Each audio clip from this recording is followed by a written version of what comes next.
probabilitas sendiri gitu. Distribusi probabilitas adalah daftar seluruh kemungkinan hasil dari suatu percobaan yang disertai dengan peluang atau probabilitas masing-masing hasil. Nah, kalau distribusi probabilitas diskrit adalah suatu daftar atau distribusi di mana variabel randomnya mengasumsikan masing-masing nilai dengan probabilitas tertentu. Variabel diskrit ini sendiri memiliki kemungkinan terbatas dan nilai-nilai yang dapat terhitung. Maksudnya itu di situ yaitu berbeda dengan distribusi probabilitas kontinu, dia itu ada di antaranya. Mungkin ntar bakal dibahas lebih dalam oleh rekan saya. Boleh next. Nah, ini ada contoh kasusnya. Boleh ganti itu dulu. Share screen. Nah, sebentar izin ya Bu untuk share screen ya Bu.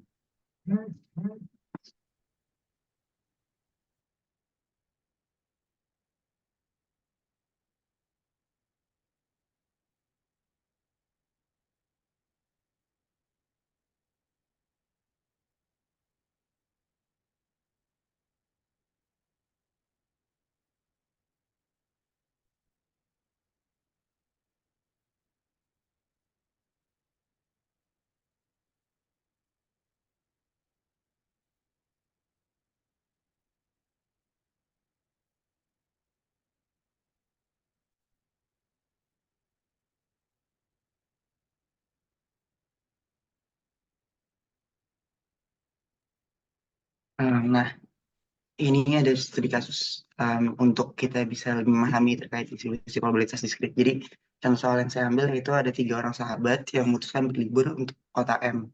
Akan tapi mereka memutuskan untuk langsung bertemu di kota M. Nah, untuk kota M itu sendiri ada 2 pilihan transportasi untuk kota M, diantaranya kereta sama pesawat. Kira-kira berapa jumlah distribusi probabilitas bahwa di antara mereka menggunakan pesawat? Nah, untuk membantu kita menentukan berapa jumlah distribusi probabilitasnya, yaitu PR, kita harus tahu dulu berapa kira-kira total frekuensi yang bisa terjadi. Itu di sini saya menuliskan kalau jumlah kemungkinan itu ada 8. Nah, untuk detailnya kayak gini. Nah, dari tabel di atas itu kita bisa melihat bahwa ada satu kemungkinan transportasi itu menggunakan pesawat. Kita ingat kemungkinan ini.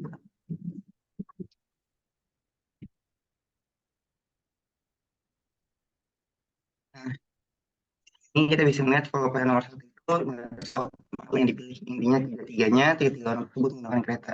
Di kedua, kita bakal melihat bakal ada 2 orang yang menggunakan kereta dan 1 orang menggunakan pesawat. Lalu di ketiga kita bakal melihat ada 2 orang menggunakan kereta lagi dan 1 orang menggunakan pesawat. Dan di keempat kita bakal melihat juga kalau bakal ada 1 orang menggunakan kereta dan 2 pesawat. Dan seterusnya. Nah, dari sini kita bakal baru bisa menentukan berapa sih distribusi probabilitas. Tapi kalau kita lihat di tabel di atas, ada kali kejadian yaitu di sini 0 orang yang untuk apa, 0 orang yang menggunakan kereta apa pesawat pada saat berangkat. Jadi ini ada satu frekuensi. Lalu di sini sendiri ada 3 frekuensi, ini ada 3 frekuensi, sama yang di akhir ini ada satu frekuensi yaitu di nomor 8 kan. Kalau kemungkinan itu kan kemungkinan itu ada 8, berarti kita bisa menggunakan itu sebagai begini. 8, 8, dari 8 ke sini. Nah,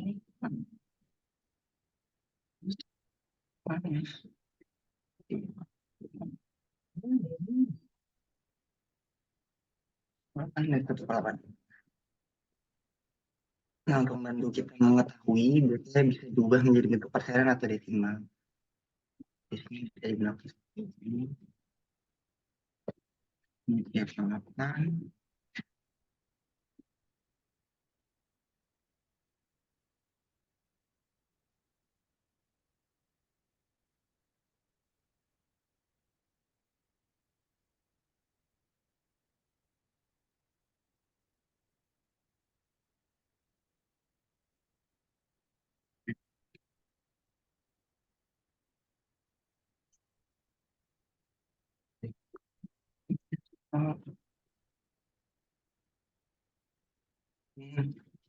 Dan kalau ini kita bisa melihat kalau jumlah total distribusi probabilitasnya itu adalah hasil dari penambahan total yang ada di atas sampai ke bawah.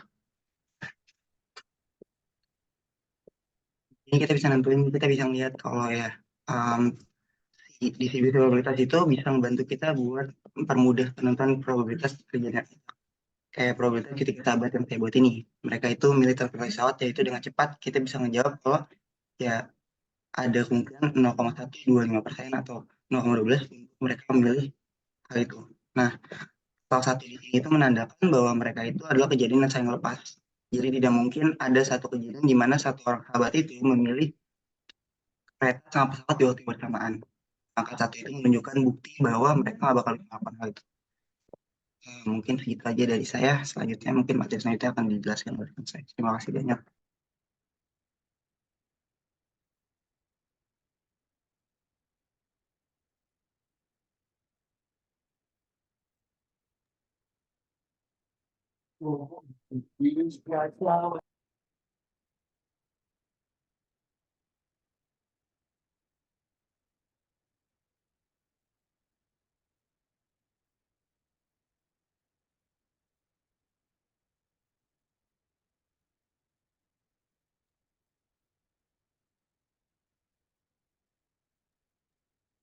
Oke, dan adapun materi selanjutnya akan dijelaskan oleh teman saya.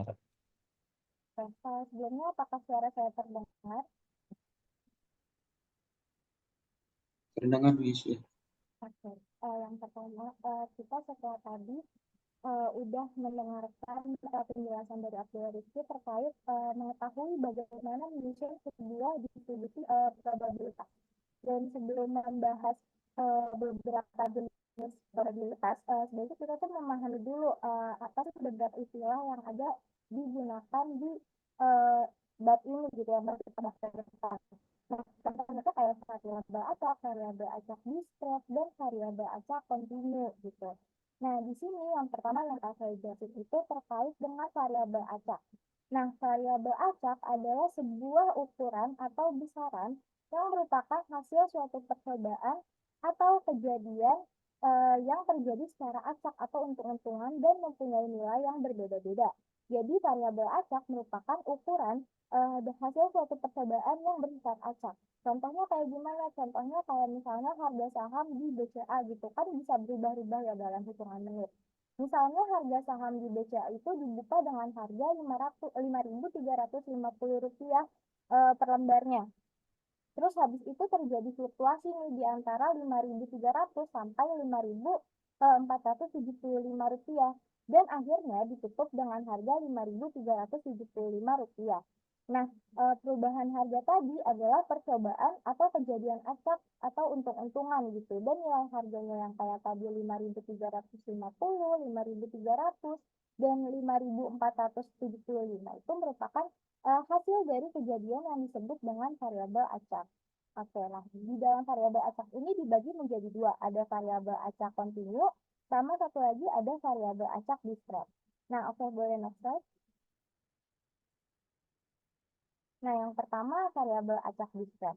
Variabel acak diskret itu merupakan ukuran hasil dari percobaan yang bersifat acak dan mempunyai nilai tertentu yang terpisah dalam suatu interval.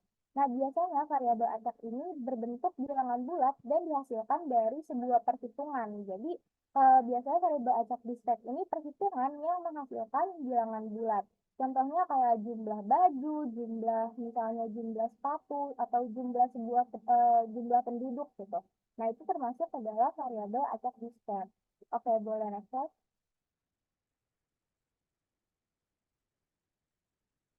Nah, selanjutnya ada variabel acak kontinu.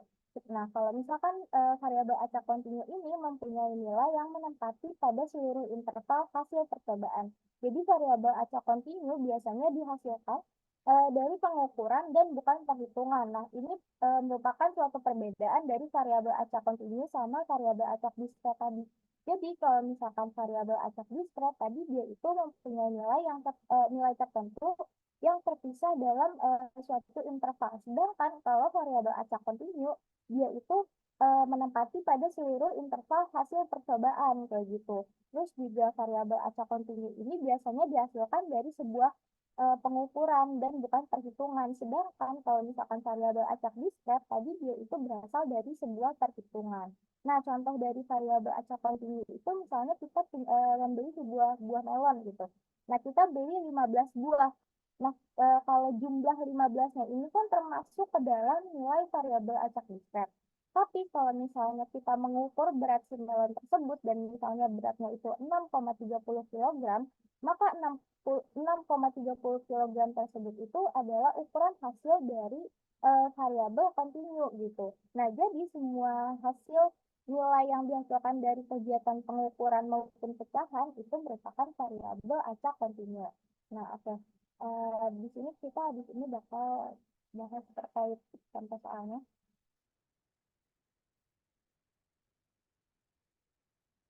Saya izin share.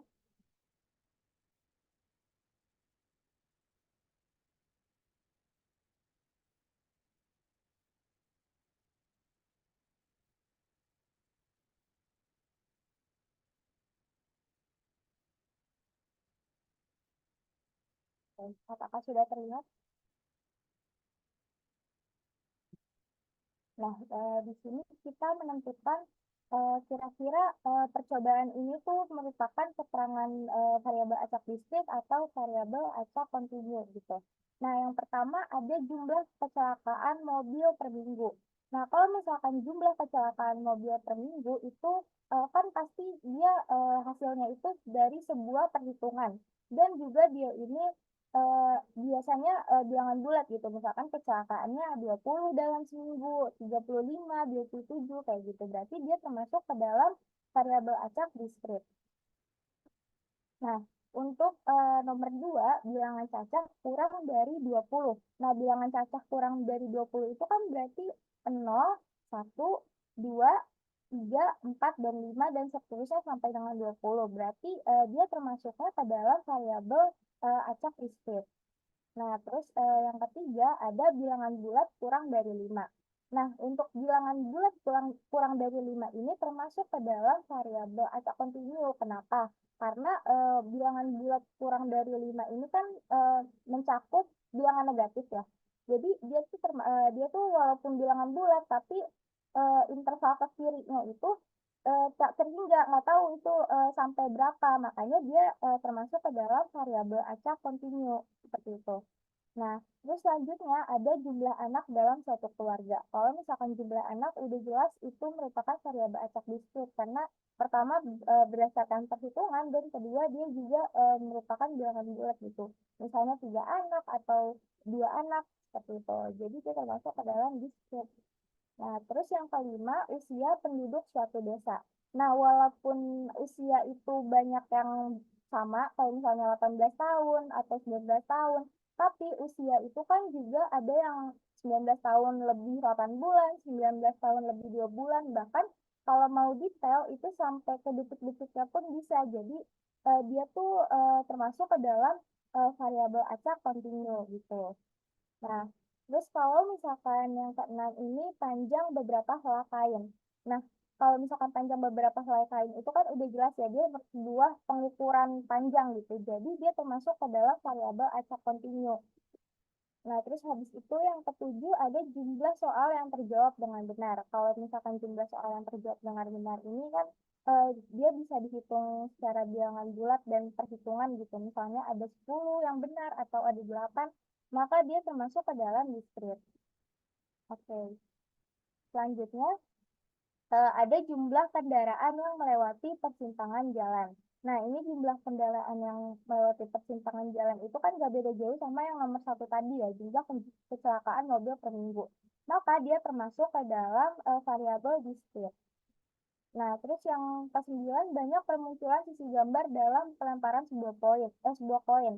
Nah, untuk pemunculan sisi gambar dalam pelemparan sebuah koin itu kan bisa terjadi entah 1 kali atau misalnya 2 kali atau misalnya 4 kali gitu. Jadi dia termasuk ke dalam variabel acak diskrit. Nah, yang terakhir berat badan sekelompok siswa. Kalau misalkan berat badan ini kan dia sebuah pengukuran ya, ada yang 40,6 kg, 5 kilogram, jadi dia termasuk ke dalam variabel acak kontinu. Nah, selanjutnya di sini kita menentukan jenis variabel serta buatlah grafiknya.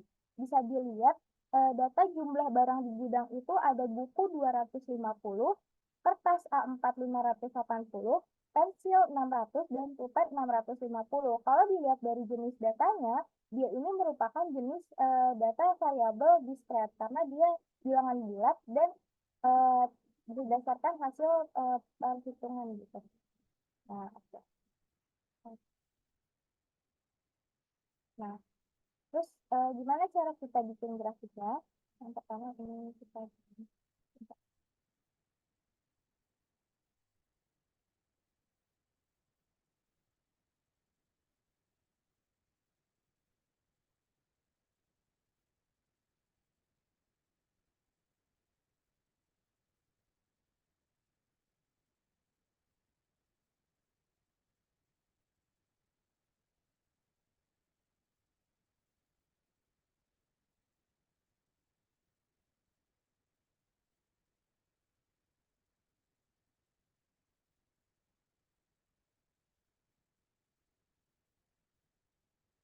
Nah, oke.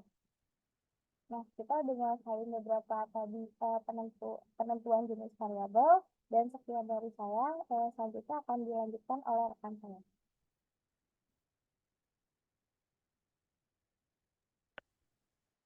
Oke, dan saya akan melanjutkan contoh soal dari variabel acak kontinu. Nah,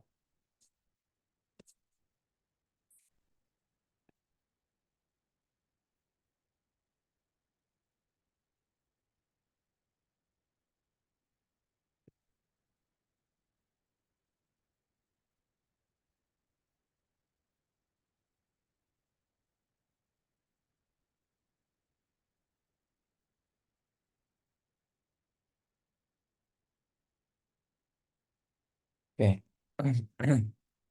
Kalau tadi Mesia telah menjelaskan variabel discrete, dan sekarang saya akan menjelaskan tentang variabel kontinu, di mana di situ disebutkan adalah angka sebuah pecahan atau angka dari sebuah pengukuran.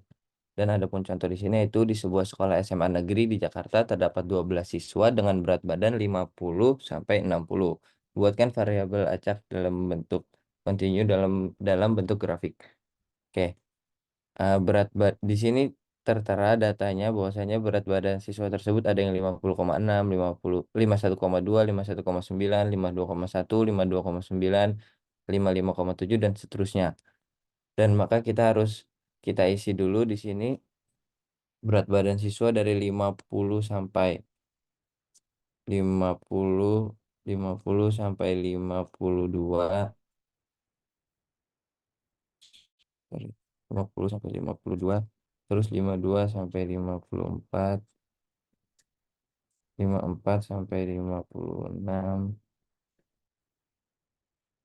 56 sampai 58, 58 sampai 60. Oke.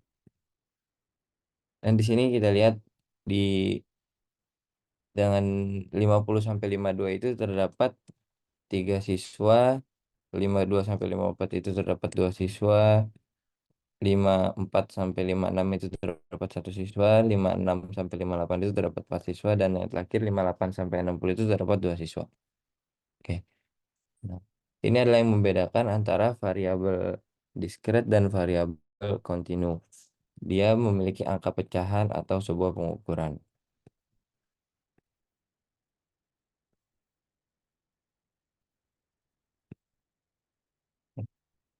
Nah, di sini saya akan menambahkan sebuah grafik.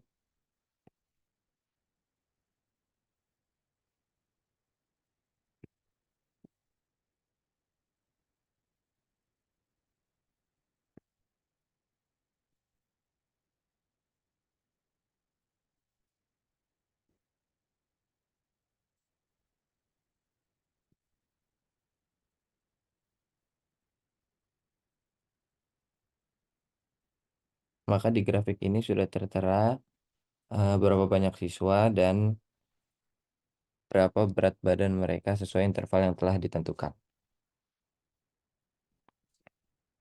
Oke, terima kasih, dan selanjutnya akan dijelaskan oleh teman saya.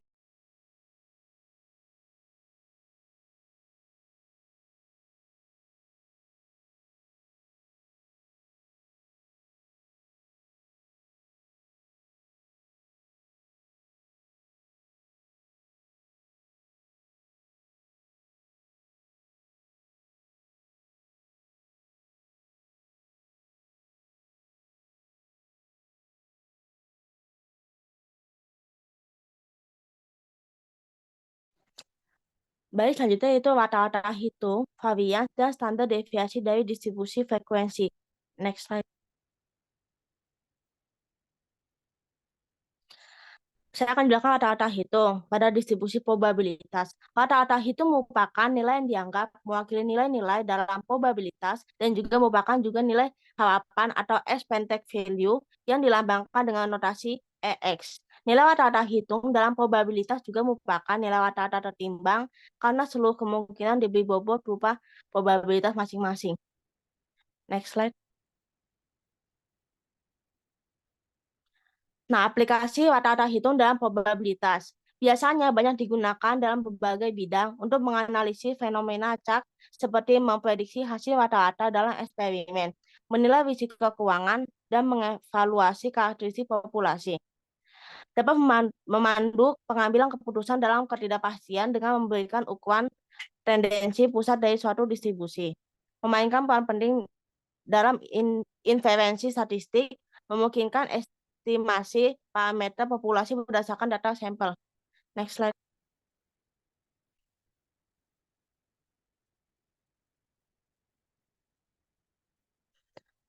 Nah, rumus rata-rata hitung itu yaitu mu sama dengan sigma X dikali Px. Mu yaitu nilai rata-rata hitung distribusi probabilitas, EX yaitu nilai harapan atau expected value, X yaitu aktivitas atau kejadian, dan PX yaitu probabilitas suatu aktivitas atau kejadian. Next slide. Baik, saya izin share screen.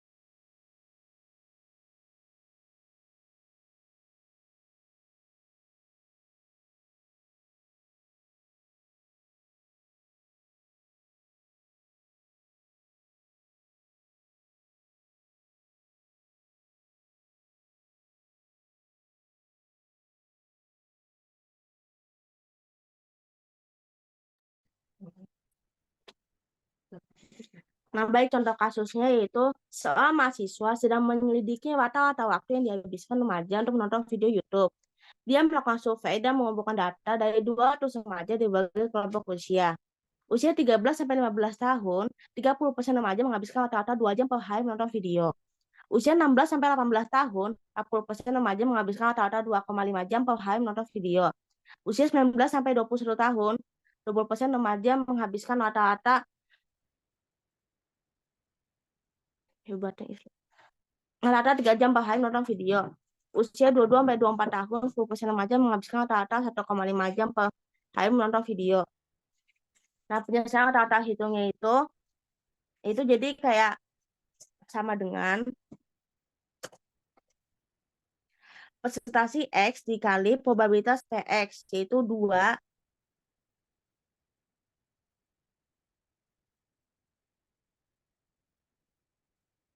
dikali 30%. Nah, hasilnya itu 0,6. Bisa juga kita blok ke bawah.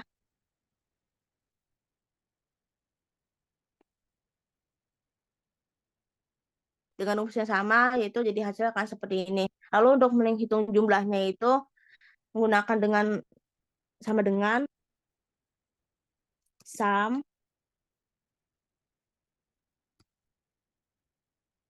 Nah, kita blok dari 0,6 sampai ke bawah.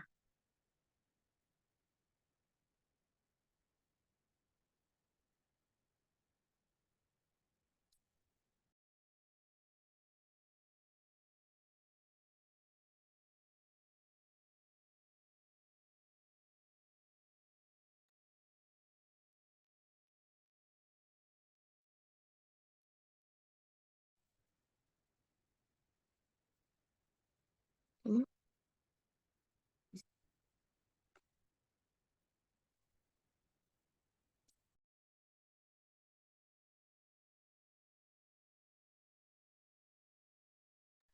Nah, hasilnya itu jadi 2,35. Sama seperti juga nih yang di bawah. Rata-rata hitung mu kan sigma X dikali PX. Jadi kita ulang aja, yaitu sama dengan sum di blok seperti tadi.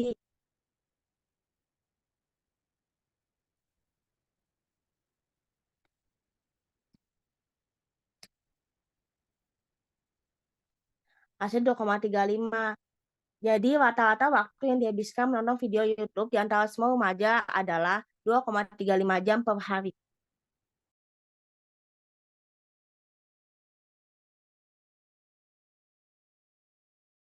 Next slide.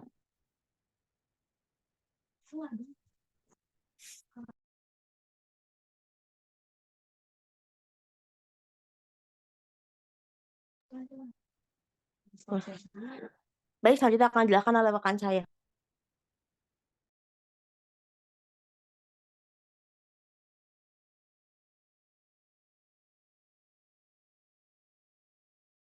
Boleh di next lagi, Nuku? Next lagi. Next lagi. Oke. Baik, terima kasih Stella. Di sini saya Aurel Jessy, izin untuk menjelaskan varians dan deviasi standar.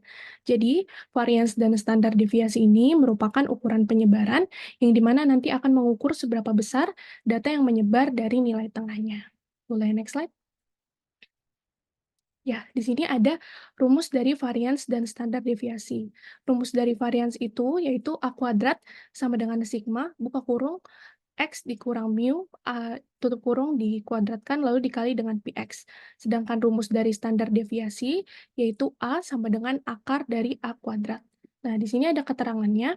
Nah, A kuadrat itu adalah varians, A yaitu standar deviasi, sedangkan X itu nilai suatu kejadian, lalu ada mu yaitu nilai rata-rata hitung distribusi probabilitas, lalu ada Px yaitu probabilitas suatu kejadian, dan ada sigma yang merupakan lambang operasi penjumlahan. Baik, saya izin share screen.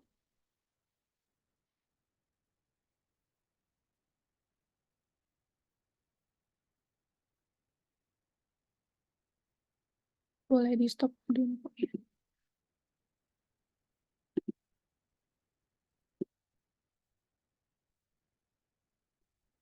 Apakah sudah terlihat? Ya, jadi ini saya melanjutkan dari contoh soal yang sebelumnya. Kita sudah mengetahui nilai X-nya, nilai Px-nya, dan kita juga sudah mengetahui nilai rata-rata hitungnya. Nah, untuk mengetahui varians dan standar deviasinya, di sini kita akan mencari nilai suatu kejadian dikurang nilai rata-rata hitung, lalu kita juga akan mencari nilai yang sudah dikuadratkannya, dan kita akan mencari variansnya. Di sini kita langsung masukkan aja nilai X dikurang dengan nilai rata-rata hitungnya.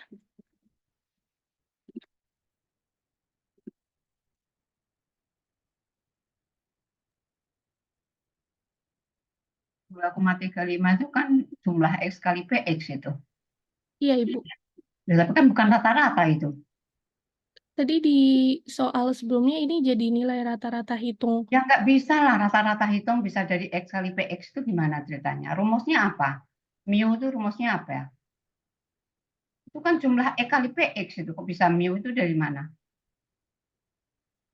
Ini dari rumus yang di bukunya statistika, Ibu. Tapi X kali PX itu bukan mu loh. Coba Iya, kamu lihat. iya, Ibu. Coba PPT kamu buka. Ya, oke. Nuku boleh di share screen? Rumus mu apa? Kan standar deviasi itu. Mu-nya. Iya, ini Ibu. Mu-nya. Ya iya, itu itu kan mu itu kan sama dengan nilai rata-rata hitung distrik probabilitas. Nah, sekarang rumusnya mana? Rumus mu itu. Kan itu harus dicari dulu itu. Iya, Ibu. Itu tadi kan penjumlahan itu. Namanya rata-rata kan pasti di bagiannya. Kan kamu nggak di bagian itu. Makanya juga ada lambang sigma itu. Coba mana mu-nya?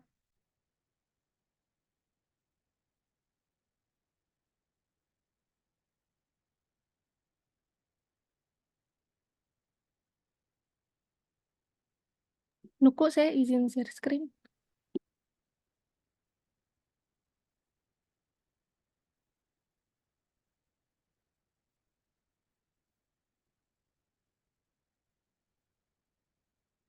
Nah, itu nilai rata-rata hitung mu. Tapi kan itu kamu jumlahkan itu, yang 2,35 itu.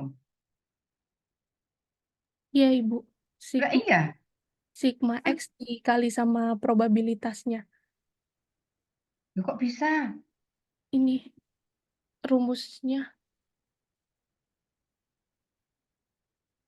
Mu sama dengan sigma X kali. Lah kan nilai rata-rata itu.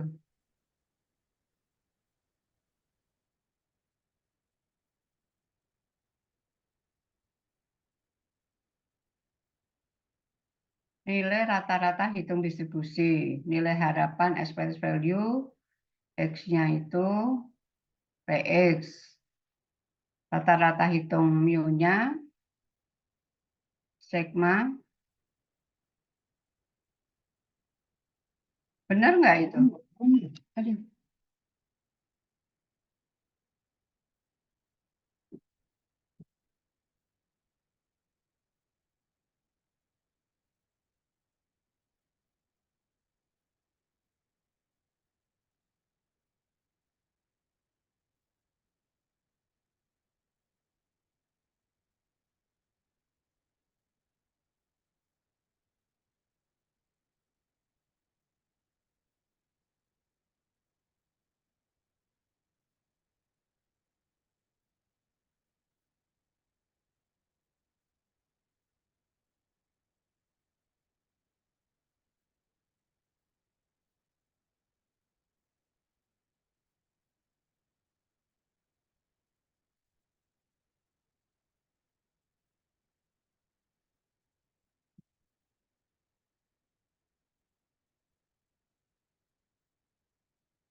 Benar nggak? Iya, Ibu. Ya, kalau benar ya lanjutin.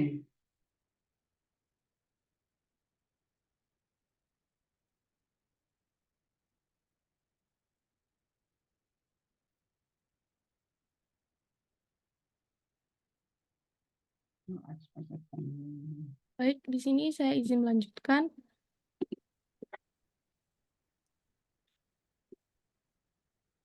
Nah, di sini kita akan menguadratkan nilai yang ini.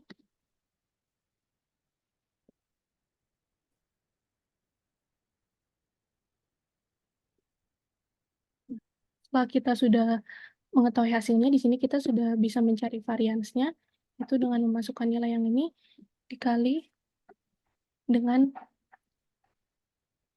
Px-nya. Tinggal kita drag. Coba kamu lihat itu yang X min mu itu benar nggak itu? Itu kan X-nya berapa itu? X-nya 2. Ya, X-nya 2 2, Bu. dikurangi 2,35 kan gitu ya? Ya, Ibu. Terus yang selanjutnya coba lihat rumusnya. Rumusnya. Iya, Bentar, Ibu. rumus X min mu itu loh. X min mu kamu itu.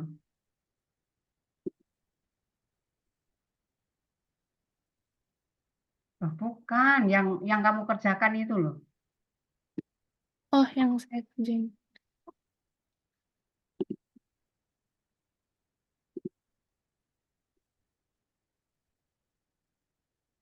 Yang min 0,35 itu coba sama lihat rumus kamu. Ini, Bu. Nah, itu harusnya kan nggak begitu itu. Karena pengurangnya kan semua sama itu. Iya. Iya, Nah, terus harusnya bagaimana? ini pengurangnya sama semua, Ibu. Ya F3. iya, tapi rumus kamu salah kalau begitu.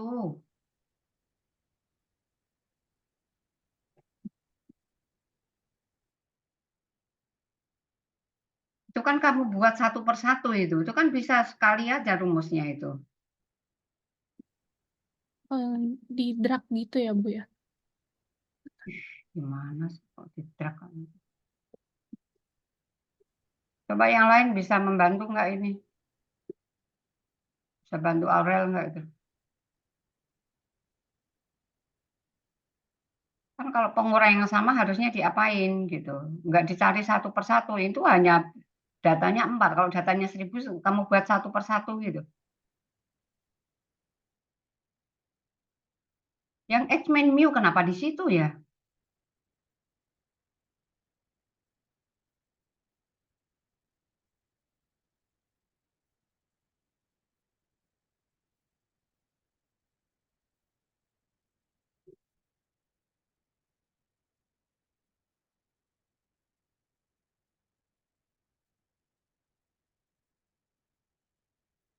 Ini nggak ada yang bisa bantu.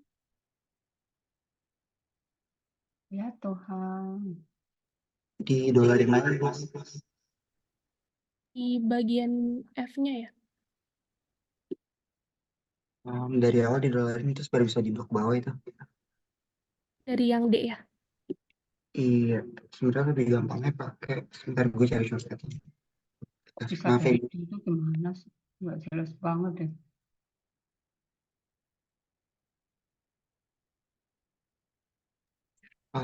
itu Mac ya, mungkin komen F4 sih, bisa langsung itu. Ya salah lah kalau kamu itu D-nya kamu kasih dolar itu. Gimana sih? Apa semuanya 0, semuanya 2?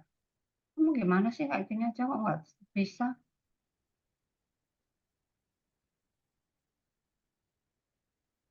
Iya.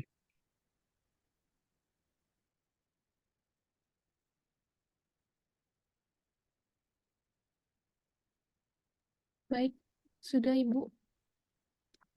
Nah, di sini saya akan kuadratkan nilai dari yang sebelumnya sudah dicari.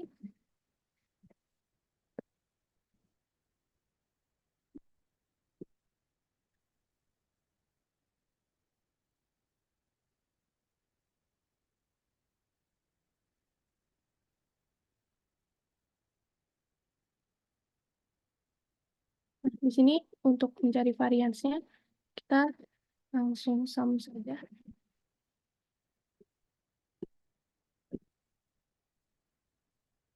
Nah, sudah ketemu yaitu nilainya 0,2025. Nah, ini sama seperti yang tadi, rumusnya itu sama dengan sum dari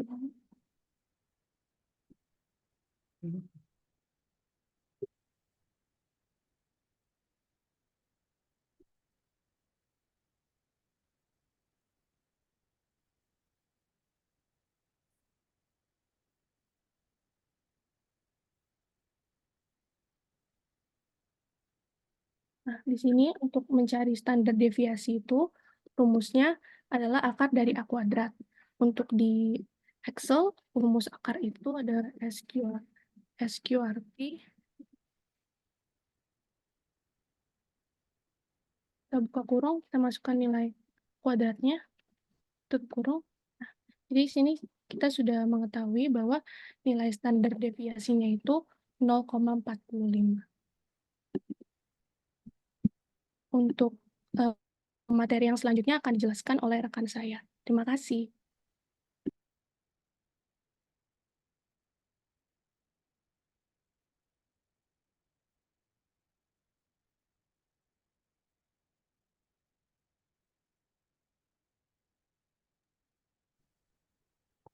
Oke, di sini saya akan menjelaskan tentang distribusi probabilitas binomial.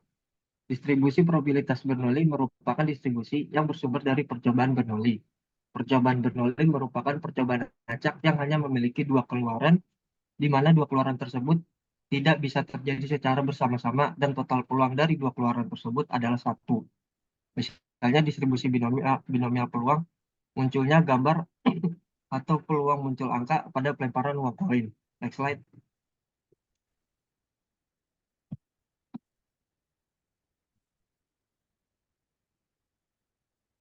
Berikut adalah ciri-ciri percobaan Bernoulli. Yang pertama, setiap percobaan atau kegiatan hanya menghasilkan 2 kejadian. Seperti yang saya jelaskan tadi, contohnya adalah saat kita melempar koin, pasti hasil yang keluar hanya adalah 2, yaitu antara hasilnya adalah angka ataupun gambar. Yang kedua, probabilitas sebuah kejadian baik probabilitas sebuah kejadian baik sukses maupun gagal tetap bernilai sama untuk setiap percobaan. Apabila probabilitas jual saham 0,8 dan beli saham 0,2, maka untuk semua transaksi juga mempunyai probabilitas yang sama. Begitu pula apabila probabilitas lahir anak laki-laki 0,4 dan perempuan 0,6, maka setiap ibu yang akan melahirkan juga mempunyai probabilitas yang sama. Inilah yang dikatakan dengan probabilitas bersifat konstan untuk seluruh percobaan.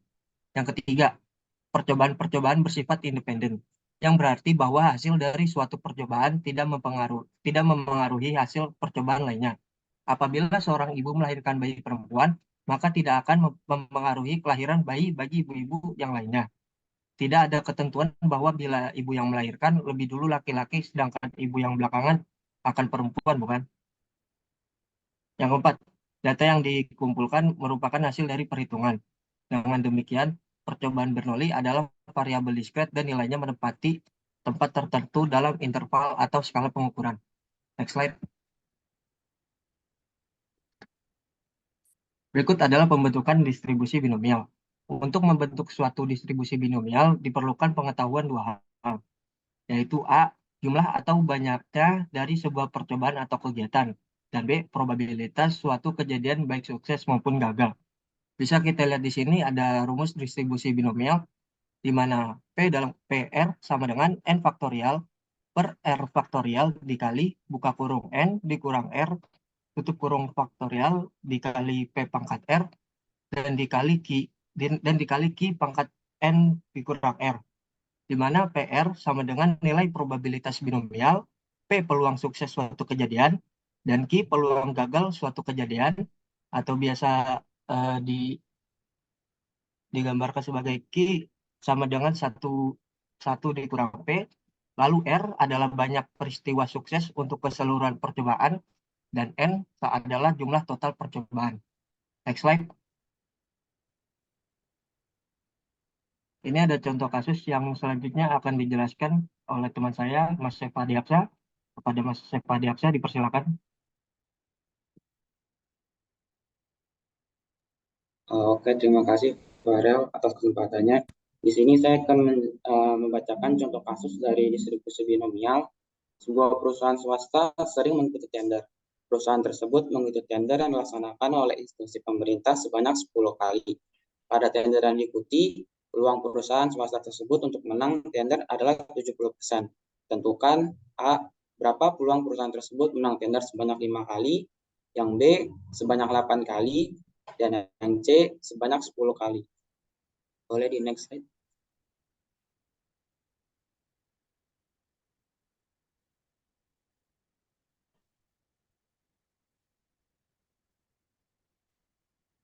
Boleh di next slide. Di next slide dulu aja nunggu nggak apa-apa. Nah, di sini saya akan menjelaskan dengan dua cara. Yang pertama secara manual, dan nanti akan saya jelaskan secara format Excel. Yang pertama manual itu dengan rumus yang tadi dibacakan oleh Farel. Kita masukkan aja rumusnya. P5 sama dengan, ini kita menggunakan rumus kombinasi 10 faktorial dibagi 5 faktorial, buka kurung, 10 dikurang 5 tutup kurung faktorial, dikali 0,7 pangkat 5, dikali 0,3 pangkat 10 dikurang 5. Hasilnya itu 252 dikali 0,1807 dikali 0,00243. Hasilnya adalah 0,10. Yang P8 dan P10 juga sama caranya menggunakan rumus manual ini. Yang P8 hasilnya 0,23, yang P10 hasilnya 0,028 atau 0,03. Selanjutnya saya akan menjelaskan secara rumus Excel.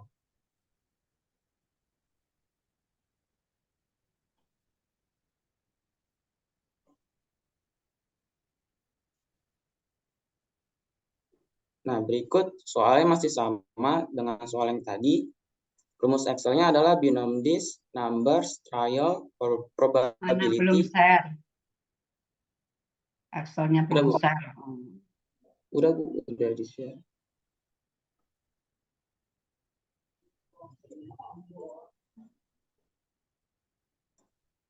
Nah, saya lanjutkan. Soalnya tadi masih sama seperti soal yang sebelumnya. Tinggal kita masukkan aja. N-nya itu adalah jumlah percobaan, yaitu sebanyak 10 kali.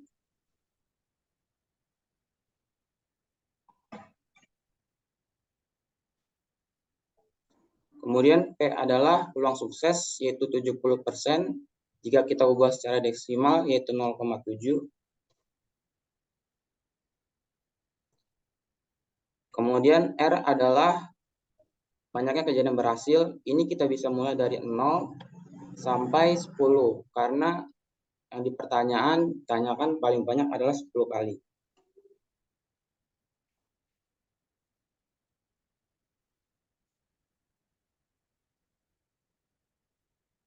Nah, selanjutnya tinggal kita masukin aja rumus Excel-nya, yaitu sama dengan binom dis. Kemudian di sini ada jumlah berhasil, yaitu R atau 0,2.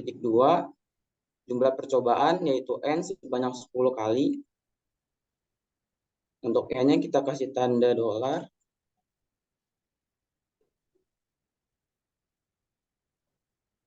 Kemudian titik 2. Kemudian probabilitas berhasil atau P, yaitu 0,7. Kita kasih tanda $. juga.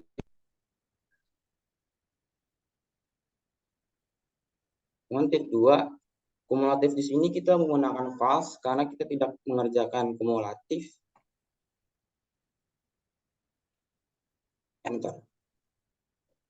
Hasilnya 0,0. Ini karena sudah tertera rumus, bisa kita langsung drag ke bawah aja.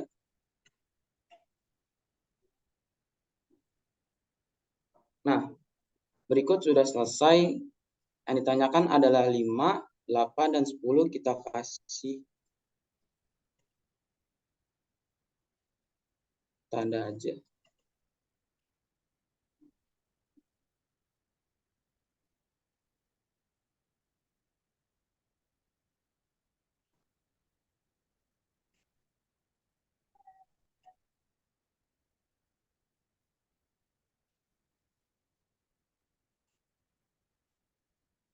Nah, sudah selesai. Jadi kesimpulannya, peluang perusahaan swasta tersebut menang tender sebanyak 5 kali adalah 0,10. 8 kali sebanyak 0,3.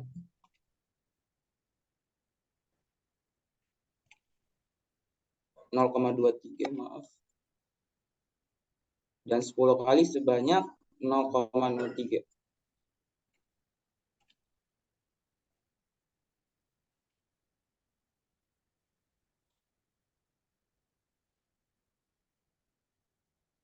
Oke, sekian. Itu saja penjelasan dari saya. Kurang lebihnya mohon maaf. Materi selanjutnya akan dijelaskan oleh rekan saya. Itu kalau peluang yang terakhir jawaban itu pakainya persentase, bukan pakai angka desimal itu. Yang PR ini, Bu. Nah iyalah, itu kan masih angka desimal kan, berapa keberhasilannya memang 0,1 pasti kan ya berapa persen kan gitu. Oke, Bu, sudah. Saya ganti dulu. Berarti 5 kali itu sebanyak 10,29%.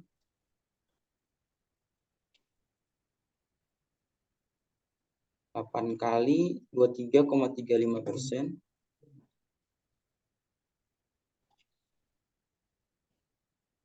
Dan 10 kali 2,82%. 2,82%.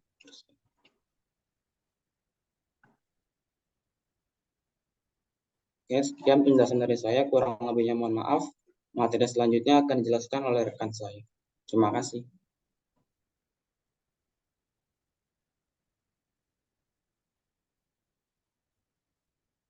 Boleh next slide? Next slide lagi. Oke, di sini saya akan menjelaskan tentang distribusi probabilitas sebelumnya, probabilitas binomial kumulatif. Nah, Nuku, ke belakang. Lagi. Sekali lagi. Yang kumulatif.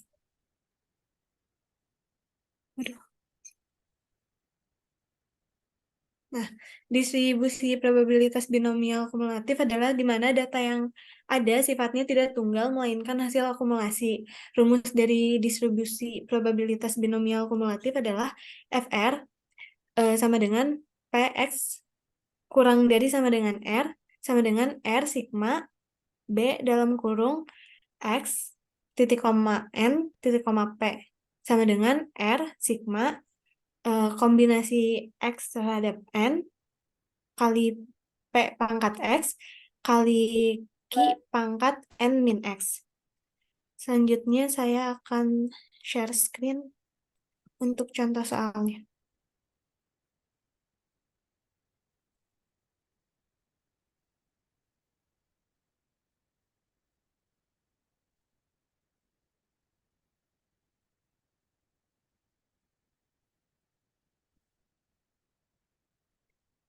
Apakah sudah terlihat share screen-nya?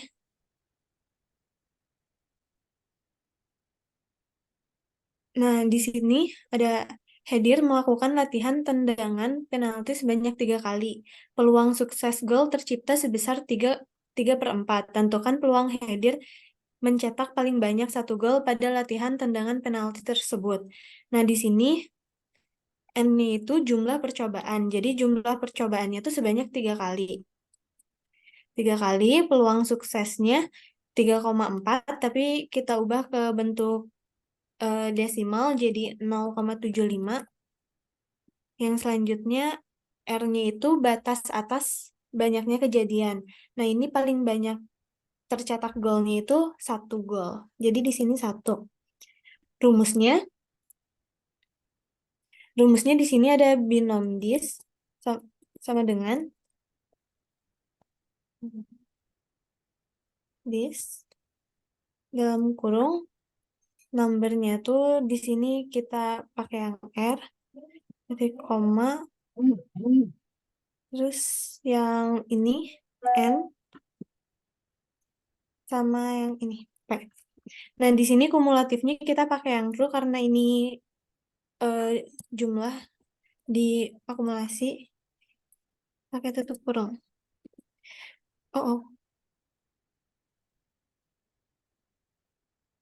Oh, sebentar.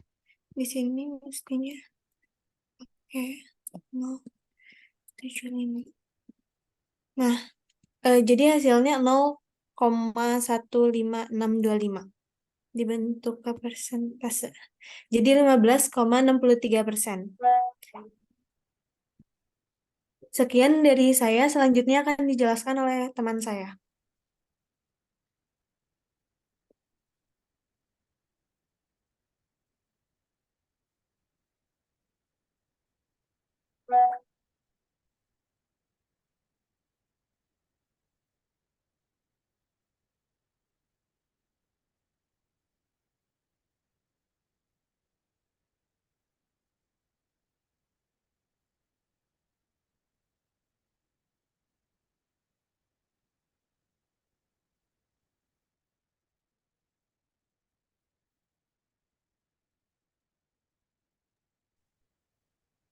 Baik, terima kasih. Presentasi saya ambil alih. Di sini saya Amelia Putri dengan NIM 17144230075 akan mempresentasikan tentang distribusi probabilitas hipergeometrik. Nah, distribusi hipergeometrik ini kenapa termasuk ke dalam distribusi probabilitas diskrit? Karena ia menggambarkan situasi di mana ketika kita mengambil sampel tanpa penggantian dari populasi yang terbatas. Contohnya kayak pengambilan kartu, misalnya nih kita lagi mau nyari kartu tertentu gitu ya. Nah, nanti proses pengambilannya itu nggak bisa langsung dapet jarang gitu atau sulit bisa langsung dapat kartu tertentu yang kita cari. Nah, dalam prosesnya itu di kenyataannya kalau kita ngocok kartu itu ya, nah nanti itu kadang ada kartu yang nggak sesuai, nanti kita nggak balikin lagi ke populasi yang ada. Jadi lama-lama populasinya tuh tergerus kan. Nah, maksudnya tergerus tuh berkurang terus, sehingga nanti populasinya terbatas gitu. Jadi di sini setiap kali kita mengambil satu item dari populasi, ukuran populasinya itu akan berkurang, sehingga nanti akan mempengaruhi probabilitas hasil berikutnya. Itu boleh di next.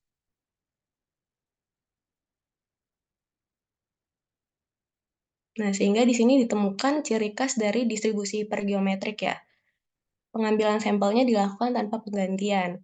Udah pasti. Yang kedua, hasil dari setiap pengambilan tidak independen. Kenapa tidak independen? Karena akan bergantung kepada hasil yang sebelumnya gitu. Yang ketiga, memiliki 3 parameter, yaitu dari ukuran populasinya, jumlah keberhasilan dalam populasinya, dan juga ukuran sampel. Dan sifat dari distribusi hipergeometrik ini peluangnya non-kumulatif, gitu, ditandai dengan jumlah keberhasilan dalam sampel sama dengan nilai tertentu, tidak kurang gitu. Nah, gunanya distribusi hipergeometrik ini yang tadi ketika ada situasi di mana ukuran populasinya terbatas dan pengambilan sampel itu mempengaruhi probabilitas pengambilan berikutnya, yang mana ini sering terjadi dalam praktek bisnis dan juga ekonomi gitu. Jadi kayak di pabrik gitu ya, kalau ada pelanggan yang ternyata dapat item yang rusak gitu ya. Nah, dalam kenyataannya itu seringkali nggak dibalikin lagi gitu ke pabriknya gitu. Jadi sebenarnya kita keterbatasan dengan situasi yang terbatas seperti itu, akhirnya perhitungan distribusi hipergeometrik ini dibutuhkan gitu. Boleh next? Nah, di sini ada rumus peluang distribusi hipergeometrik. Di sini ada rumus manualnya. Ini pakai kombinasi yang dinyatakan K ini adalah jumlah keberhasilan dalam populasi, yaitu K kapital, dan juga ada K kecil, yaitu keberhasilan yang diamati, dan juga N besar atau N kapital adalah ukuran populasi, dan juga N kecil ada jumlah pengambilan sampel. Untuk formula Excel-nya ini bisa bervariasi, tapi untuk sama dengan HipGeomDis itu pasti sama, tapi urutan sample as, number sample, population as, number pop, and false itu bisa beda-beda urutannya kalau di spreadsheet atau di Excel. Tapi kali ini saya izin pakai Excel karena di spreadsheet belum mendukung rumus yang dibutuhkan atau formula di Excel. Sehingga perhitungannya kurang. Boleh next? Selanjutnya ini ada contoh soal. Boleh di next? Nah, ini penyelesaiannya saya urutin dari apa yang diketahui dan apa yang ditanyakan. Boleh di next? Nah, ini untuk penyelesaian perhitungan Excel-nya, saya izin untuk share screen.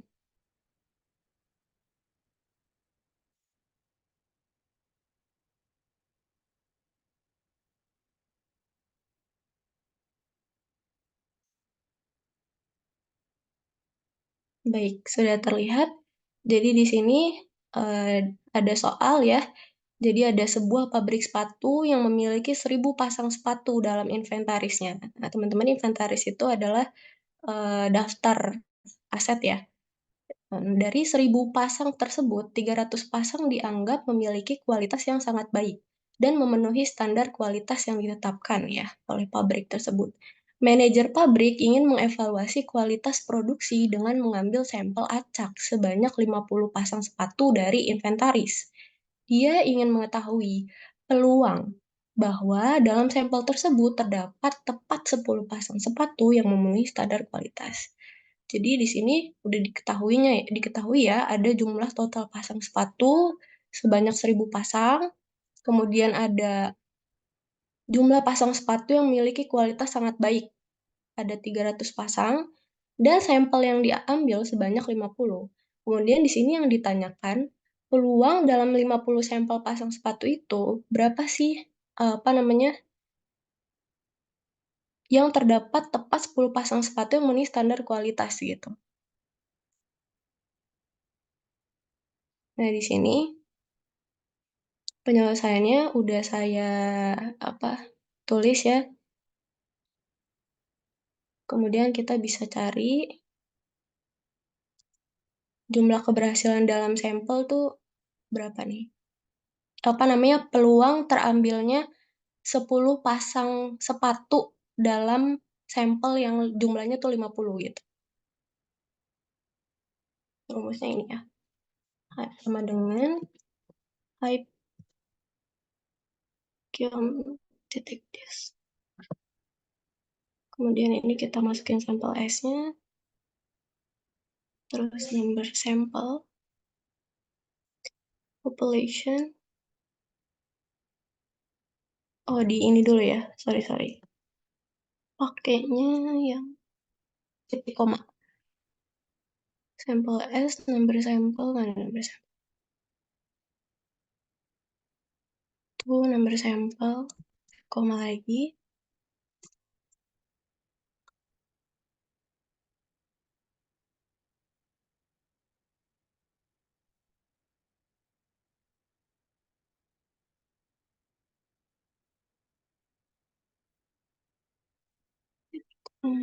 Number sampel,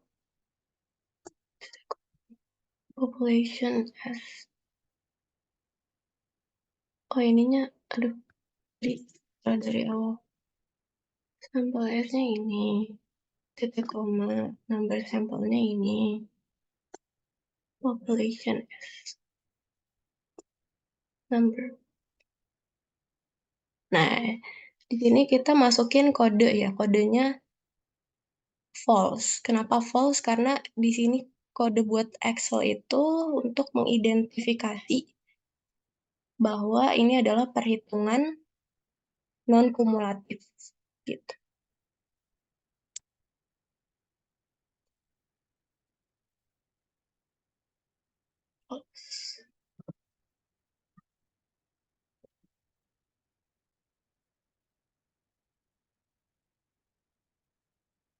Oke, kita jadiin persen. Ya. Jadi peluangnya bisa mendapatkan 10 pasang sepatu dari sampel yang berjumlah 50 ini adalah 4%. Seperti itu.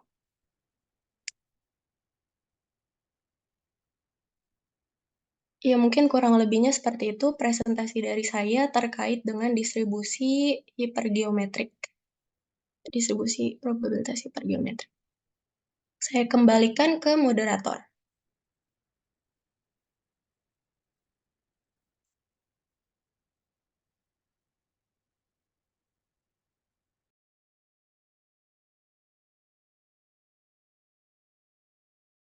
Oke, selanjutnya ada distribusi probabilitas Poisson. Distribusi Poisson adalah distribusi probabilitas diskrit untuk terjadinya beberapa peristiwa selama interval waktu tertentu. Variabel acak X adalah jumlah kemunculan peristiwa dalam suatu interval yang bisa berupa waktu, jarak, luas, volume, jumlah, hitungan, dan lain-lain. Nah, distribusi probabilitas Poisson ini sering digunakan untuk menentukan peluang sebuah peristiwa yang dalam kesempatan tertentu diharapkan untuk sangat jarang terjadi. Boleh di next?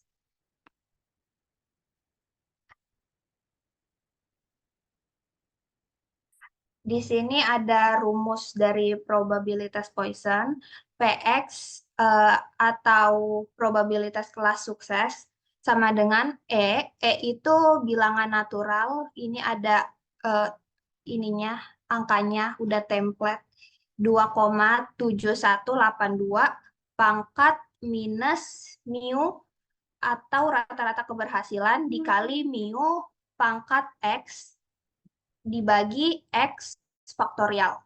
Boleh di next. Nah, ini ada contoh soal. Izin share screen.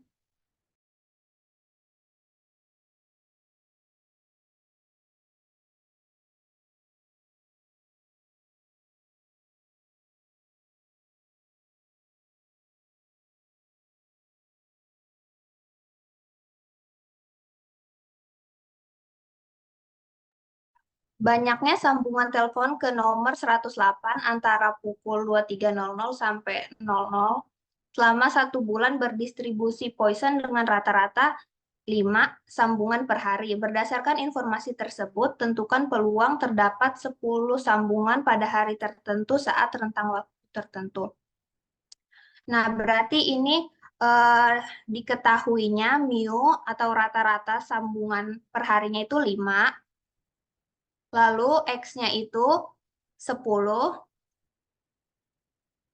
Nah, ini itu bilangan natural tadi. Terus di sini ada rumus yang tadi mu pangkat X dikali dengan E pangkat mu min dibagi dengan X faktorial. Nah, kita harus mencari X faktorialnya dulu. Berarti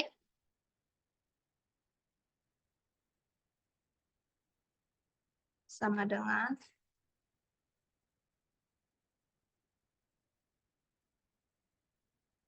dari 10 ini. Kurung enter. Nah, ini udah ketemu X faktorialnya segini. Langsung kita jawab di sini. Sama dengan mu 5 dipangkatkan dengan X, lalu dikalikan dengan E pangkat minus mu,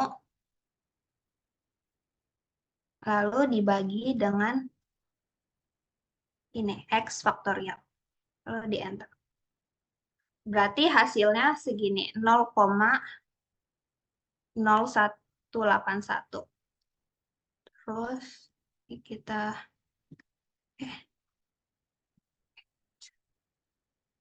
nah, ini kita jadiin persen. Jadi hasilnya 1,81%. Oke. Boleh PPT-nya lagi.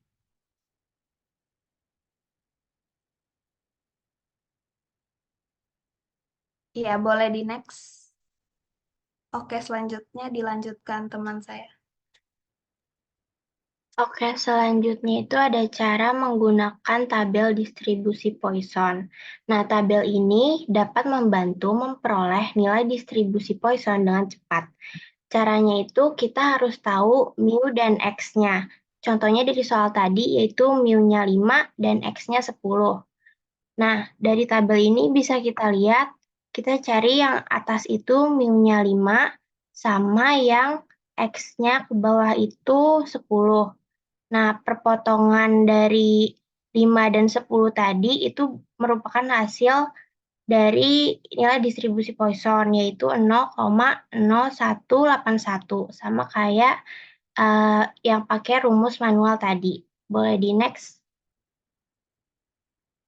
Selanjutnya ada penerapan dalam Excel untuk menghitung distribusi Poisson.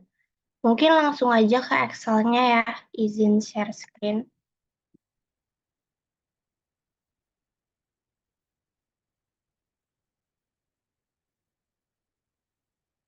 Oke.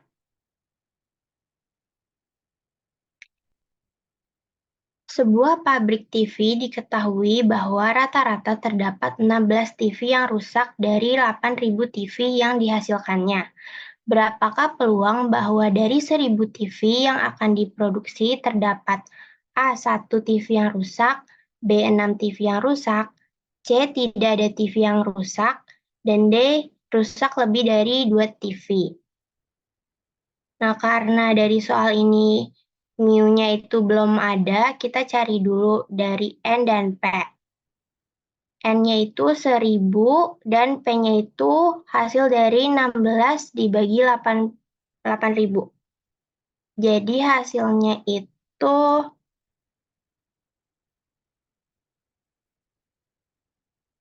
N dikali P sama dengan 2.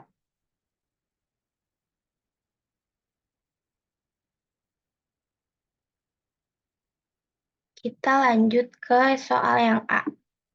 Untuk itu 1 TV rusak berarti X-nya itu 1 dan mu-nya tadi 2. Berarti kita pakai formula ini.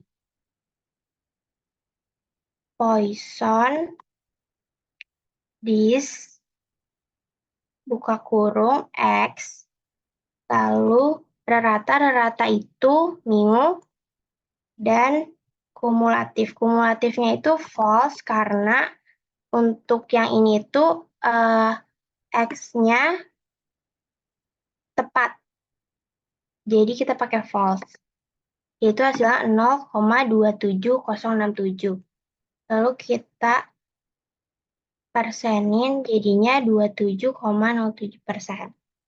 Yang B, 6 TV rusak, X sama dengan 6. Lanjut kayak tadi pakai Poisson titik dis buka kurung X lalu mu dan kumulatifnya false lagi karena X-nya tepat sejumlah 6. Jadinya 0,01203. Lalu kita persenin, jadinya 2,20%. Untuk selanjutnya akan dilanjutkan oleh Syakira. Nah, selanjutnya masih pakai rumus yang sama tadi, sama dengan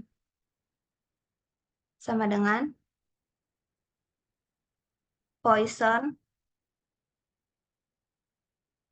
Nah, X-nya itu yang 0, lalu koma dengan rata-ratanya itu mu 2, dan kumulatifnya itu false. Lalu enter. Nah, lalu kita persenin. Jadi hasilnya 13,53%. Nah, yang D itu rusak lebih dari 2. Nah, ini rumusnya beda dari yang ketiga tadi. Rumusnya itu 1 dikurang Poisson. Nah, X-nya itu 2. Rata-ratanya juga 2. Nah, kumulatifnya itu true karena dia belum pasti berapa. Lalu enter. Nah, habis itu dipersenin. Jadi 32,33%.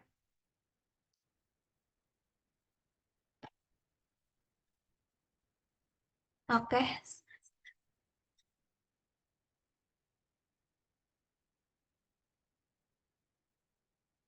Oke, saya kembalikan ke moderator.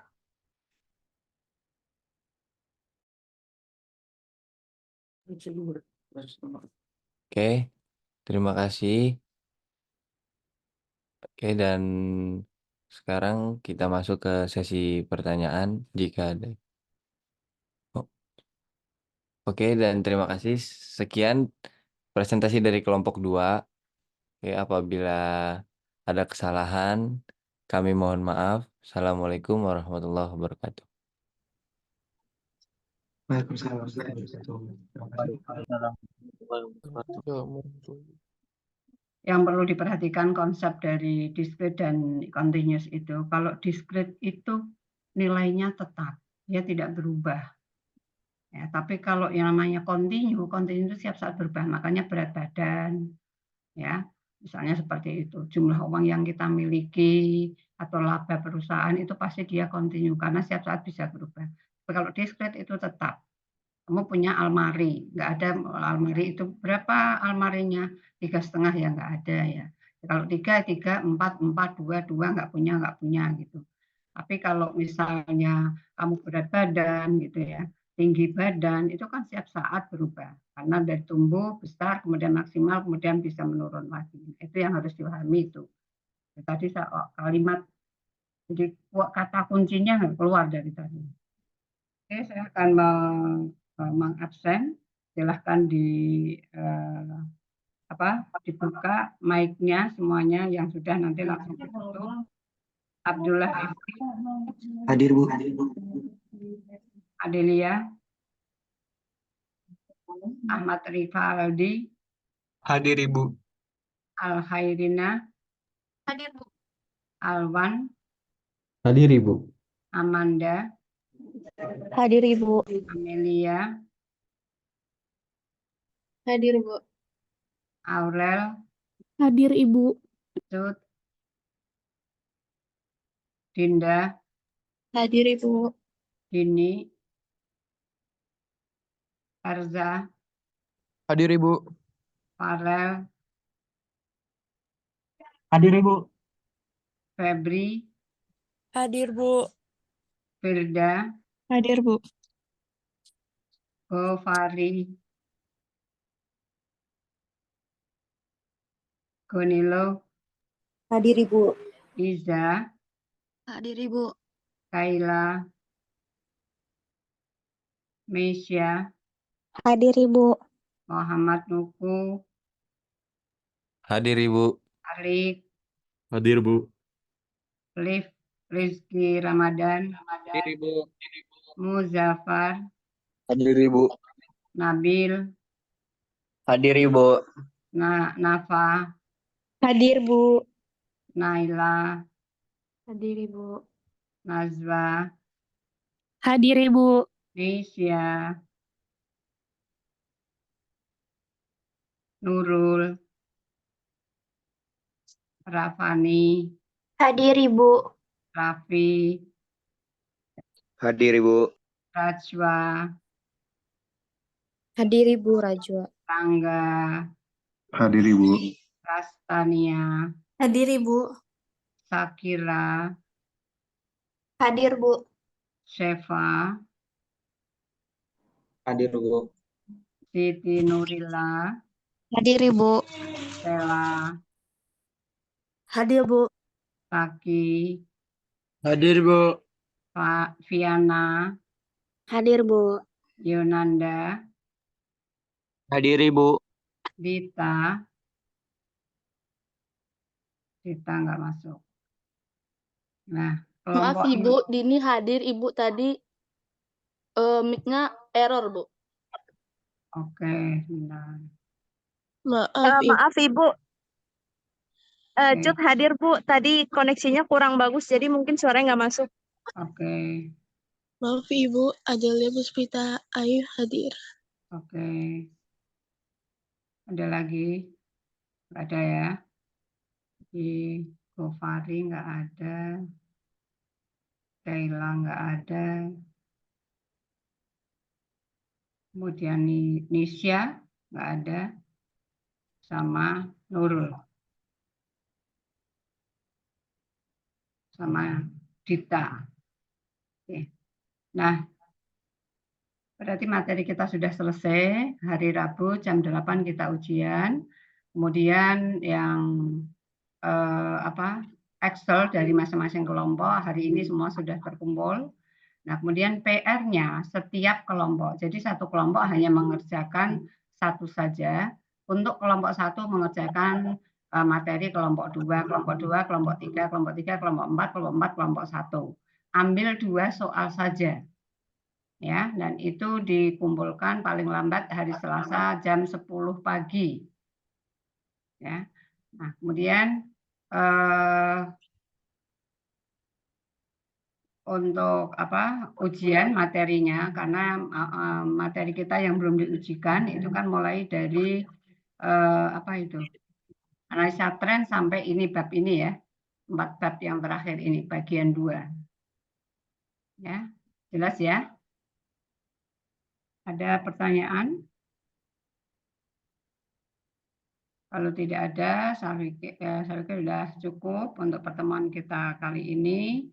Terima kasih banyak. Saya minta maaf lahir dan batin karena mungkin ini pertemuan terakhir kita di kuliah ini, karena kita ketemu nanti di UAS ya. Oke, terima kasih banyak. Semoga kita selalu sehat. Assalamualaikum warahmatullahi wabarakatuh. Izin keluar. Waalaikumsalam Waalaikumsalam. warahmatullahi Terima wabarakatuh. kasih, Bu. Terima kasih, Bu. Terima kasih banyak, Bu.